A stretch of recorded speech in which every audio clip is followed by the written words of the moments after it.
అతి త్వరలోనే చంద్రబాబు నాయుడు గారికి Bharatiya Janata party good news చెప్పబోతుందా? తనను మళ్ళీ ఎన్డీఏలోకి ఆహ్వానిస్తున్నామంటూ ఒక ఆహ్వానం పంపబోతుందా? ఈ చర్చ అయితే నడుస్తుంది. దీనికి కారణం లేకపోలేదు.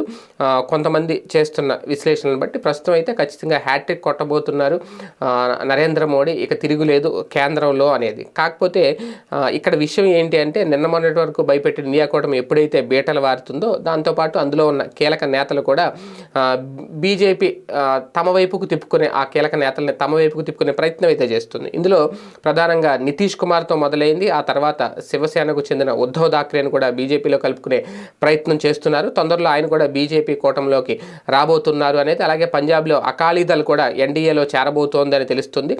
ఈ వరుసలోనే పాత మిత్రుడైన చంద్రబాబు నాయుడు గారు కూడా ఎన్డీఏలోకి రాబోతున్నారు అనే ప్రచారం చేస్తున్నారు. అలాగే బీజేపీ కూడా తీసుకోబోతుంది అనేది. ఎందుకంటే చంద్రబాబు వల్ల జాతీయ స్థాయిలో బీజేపీకి లాభమే తప్ప ఇబ్బంది అయితే ఏమీ ఉండదు అనేది ఒక ఖచ్చితమైన నిర్ధారణ అంతా. దాంతోపాటు ఆయన ఇండియా కూటమికి దూరంగా ఉంచాలి అనేది ఎత్తుగడ కూడా. ఇండియా కూటమిని కక్కావికలం చేసేసి దాన్ని కంప్లీట్గా నిర్వీర్యం చేసేసే ఎత్తుగడలో భాగంగానే భారతీయ జనతా పార్టీ మళ్ళీ ఎన్డీఏలోకి చంద్రబాబు గారిని ఆహ్వానించే అవకాశం ఉంటుంది అనేది. ఎందుకంటే వచ్చే ఎన్నికల్లో Bharatiya Janata party record majority సాధించాలని చూస్తోంది.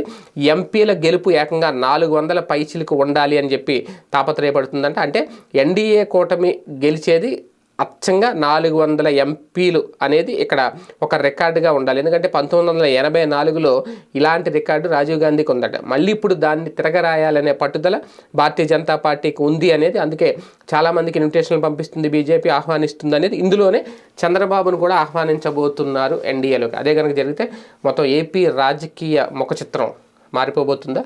చూద్దాం.